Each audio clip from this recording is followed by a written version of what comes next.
মাতায় আমাদের গঙ্গাসাগর মেলা উপলক্ষে আমাদের হুগলি জেলা প্রশাসনের উদ্যোগে হয়েছেন আমাদের জেলা শাসক, হুগলি জেলার গ্রামীণ পুলিশের আরক্ষা আধিকারিক এসপি সাহেব আইপিএস কামানি সিসের সেন মহাশয় এবং আমাদের বিষ্ণু দাস মহাশয়, আমাদের বিধায়ক হরিপাল বিধানসভা কেন্দ্র, আমাদের মেলা উপলক্ষে যাত্রীদের সহায়তা ক্যাম্প আমরা এখানে করি। বিশালই করা হয়েছে, অসুবিধা নেই। ঠিক আছে, সবাই কুচো ফুল দিয়ে।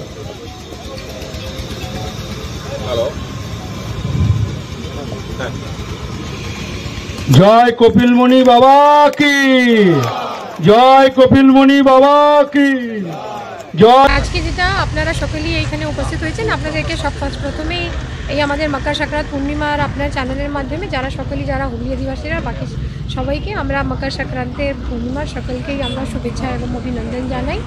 আর আজকে আপনারা জানেন, এর আগেও আপনারা যেটা শুনেছিলেন, আমাদের মাননীয় মুখ্যমন্ত্রী ম্যাডামের নির্দেশে আমাদের পশ্চিমবঙ্গ সরকারের অধীনে আমাদের আজকে এই গঙ্গাসাগরের পুণ্যার্থীদের সহায়তা কেন্দ্র তৈরি করা হয়েছে রাতারপুর এই চমাত্রাতে।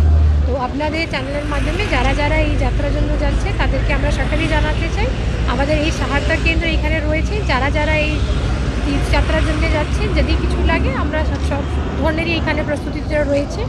এইখানে মেডিকেল টিম আছে, সিভিল ডিফেন্স রয়েছেন, পুলিশের টিম রয়েছে। এইখানে সেই রকমই যারা আছেন তাদের ফ্রেশ হওয়ার ব্যবস্থাটা আছে, তাদের সাথে এদের চা কফি বিছানা খাবারেরও ব্যবস্থাটা রয়েছে। যারা পুণ্যার্থী যারা যাবেন, যাতে ওনারা ওদের যাত্রাটা কোনো কষ্ট না হয় আর খুব সুন্দরভাবে যাত্রাটা করতে পারে, তার জন্যই এই সহায়তা কেন্দ্র। আর তার সাথে আমাদের যেটা মাননীয় মুখ্যমন্ত্রী ম্যাডাম আমাদের মাননীয় মন্ত্রী স্যারকে এই গোটা পরিচালনা নির্দিষ্ট করিয়েছেন, এটা আমাদের মাননীয় মন্ত্রী স্যার খুব সুন্দর করে এই সহায়তা কেন্দ্রটা বানিয়েছেন, এটা আপনারা দেখতে পাচ্ছেন। মূলত ভিন রাজ্য থেকে যারা যাতায়াত করে বাসগুলো তাদের সুবিধার্থে করা হয়। হ্যাঁ, এটা সকালেরই জন্য যারা গঙ্গাসাগরের পুণ্যার্থীরা যেখানে থেকে হোক, অন্য রাজ্যের হোক, আমাদের জেলার হোক আর পাশে জেলা থেকে হোক, যারাই হোক, সকালের জন্যই এই সহায়তা কেন্দ্র। এই ক্যাম্পটা যতদিন আমাদের গঙ্গাসাগর মেলাটা চলবে, আমাদের আগামী 3 দিন অবধি থাকবে। এই ক্যাম্প প্রতি বছরই করা হয়, এবছর আরও একটু বেশি করে গুরুত্ব দিয়ে করা হয়েছে রাজ্যের মাননীয় মুখ্যমন্ত্রীর নির্দেশে। এবং এই ক্যাম্পে আপনারা জানেন যে NH টু দুর্গাপুর এক্সপ্রেস দিয়ে বিভিন্ন রাজ্যের গঙ্গাসাগরের পুণ্যার্থীরা এই পথ দিয়ে যায়, তাদের বিভিন্ন রকম অসুবিধা থাকে, সেই অসুবিধাগুলো যাতে সরাসরি নিরসন করা যায় এবং কোনো দুর্ঘটনা ঘটলে সরাসরি পৌঁছানো যায় এবং তারা এখানে একটু দাঁড়িয়ে একটু চা বা একটু কফি খেয়ে তারা রেস্ট নিয়ে যেতে পারে। এবং তাদের যদি শরীর খারাপ থাকে, এখানে মেডিকেল টিম ডাক্তারবাবুরা রয়েছে, তার পরিষেবার ব্যবস্থাও আমরা এই ক্যাম্পে রেখেছি। এবং আমাদের এই ক্যাম্প গঙ্গাসাগর মেলা যতদিন চলবে এই ক্যাম্প চলবে। এবং আজকে আনুষ্ঠানিকভাবে আমাদের জেলা শাসক এসপি সাহেব সকলের উপস্থিতি আজকে এখানে উদ্বোধন হলো। এবং এই অ্যাম্বুলেন্স এখানে আছে, ক্রেন আছে, ডাক্তারবাবুরা আছে এবং সমস্ত ব্যবস্থাই এই ক্যাম্প থেকে থাকবে।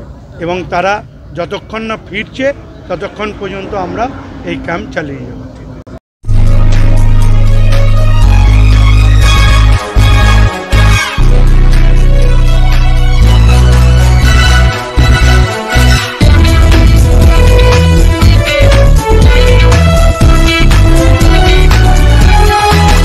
আপনারা দেখছেন NPS নিউজ, সবার সাথে সবার মাঝে।